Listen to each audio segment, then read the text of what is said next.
नमस्कार, पंजाब केसरी में आपका स्वागत है। मैं हूं बलवंत अक्षक।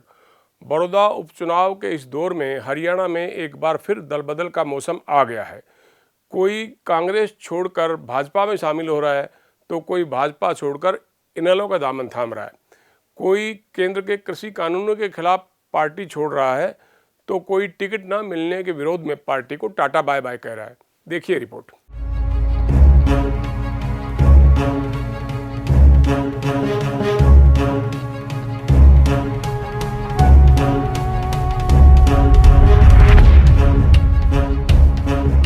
केवल ये सारा गेम था, एक ही तीर से इन्होंने 3 शिकार किए। जीता हुड्डा का परिवार राजनीतिक परिवार है, उनकी राजनीति हत्या की गई। डॉक्टर कपूर सिंह नरवाल की राजनीतिक हत्या की गई, साथ में मेरी की गई। हुड्डा साहब चाहते हैं कि यहाँ पर कोई ऐसा मजबूत चेहरा मतलब खड़ा ना हो सके, इसलिए उन्होंने डमी प्रत्याशी देने का काम किया है। अब बड़ौदा का उपचुनाव है। आज मैं माननीय मनोहर लाल खट्टर जी में आस्था रखते हुए, भारतीय जनता पार्टी में आस्था रखते हुए अपने पुराने घर में वापस लौटा हूँ। मुझे बहुत खुशी है। अब पता चलेगा चौधरी भूपेंद्र सिंह हुड्डा को ये गढ़ किसका है। मैं बिल्कुल कोई बिना शर्त के अपने घर में वापस आया हूँ। जो जिम्मेवारी पार्टी मुझे देगी, तन मन धन से उसको आगे बढ़ाने का काम करें। प्रदीप सांगवान तो बड़ौदा उपचुनाव में टिकट नहीं मिलने पर कांग्रेस छोड़कर भाजपा में शामिल हुए हैं, जबकि पूर्व संसदीय सचिव श्याम सिंह राणा रादौर से टिकट नहीं मिलने के बावजूद 1 साल तक भाजपा छोड़ने के लिए मुद्दे की तलाश में रहे। जैसे ही किसानों ने केंद्र के कृषि कानूनों के विरोध में आंदोलन शुरू किया, राणा ने बिना देर किए इस मसले पर भाजपा छोड़ दी और अपनी पुरानी पार्टी इनेलो में लौट आए। आज हम समझते हैं किसानों के समर्थक इंडियन नेशनल लोकदल डटकर किसानों का समर्थन कर रही है। इसलिए मेरा जो त्याग पत्र था वो इसी बात पे था कि किसानों की मदद होनी चाहिए। जो मिनिमम सपोर्ट्स प्राइस है वो मिलनी चाहिए।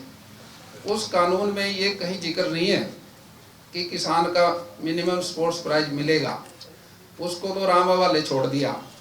इसलिए हमारा उससे विरोध है, इन सारे कानूनों से जो किसान के विरोध में पास किए गए।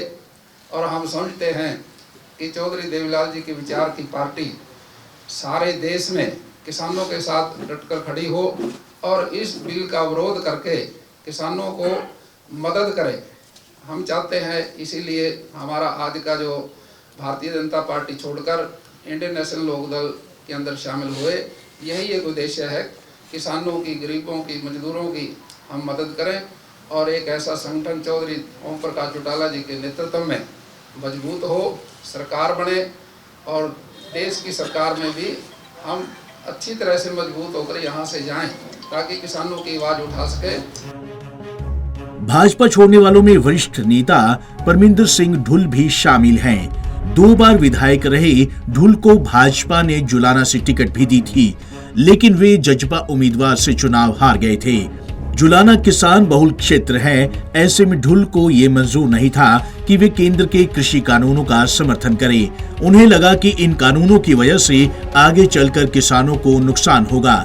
यही वजह रही कि उन्होंने किसान आंदोलन के समर्थन में भाजपा छोड़ दी। अगर सत्ता का लालच होता उसको भी छोड़ते। एमएसपी डिक्लेयर कर दिया, कोई ये तो नहीं कह रहे कि हमें पक्का खरीदेंगे। आप बिल लाने के बाद पहले तो ये तय था कि मंडी के अंदर चीज बिकेंगी। अब आपने कह दिया मंडी के बाहर भी आप खरीद सकते हो, पर ये प्राइवेट को वही टैक्स लगेगा। पहली बार हुआ है। पहले तो रेट पड़ती थी, अगर मंडी के बाहर बिकती थी तो महकमे के लोग जुर्मान लगाते, पेनल्टी लगाते थे। अब आपने वो छूट कर दी कि मंडी बाहर खरीदो। तो मंडी में आएगा कौन? मंडी में एमएसपी मिलेगा। मंडी में आएगा कौन? किसान मंडी में जिसको एमएसपी की जरूरत होगी। एमएसपी की जरूरत नहीं, एमएसपी की जरूरत मंडी 1-2 साल में खत्म होएगी। रेवेन्यू मंडी में आना नहीं। प्रदेश के ऐसे कितने, प्रदेश की ऐसी कितने हैं जो बगैर रेवेन्यू के कोई चला पा रहे। आप प्रदेश के अंदर जो रिटायर हुए कर्मचारी जा रहे हैं, उनके बिल, उनके पदों को सरेंडर कर रहे हैं। आपके पैसा 2 लाख करोड़ से ऊपर खर्चा आप पे हो चुका है। 880 करोड़ का लगभग 700 से 800 करोड़ जो रेवेन्यू आपको मार्केट कमेटी के द्वारा आता था, वो आपका खत्म होने जा रहा है। आपके पास पैसा पहले नहीं, आप कहाँ से सस्टेन करो। और पंजाब सरकार ने पंजाब की जनता के चुने हुए प्रतिनिधियों ने अपना फर्ज निभाया है। हरियाणा के लोगों को भी अपना फर्ज निभाना चाहिए। फिर देखते हैं कि केंद्र वाले अपना फर्ज निभाते हैं कि नहीं निभाते, ये बात की बात है। आज उन्होंने अपना दायित्व निभाया किसान हित के अंदर, यहाँ की सरकार को भी चाहिए जिस प्रकार पंजाब ने कानून बनाया उसी प्रकार यहाँ भी कानून लेकर के किसानों के हित को सुरक्षित करें।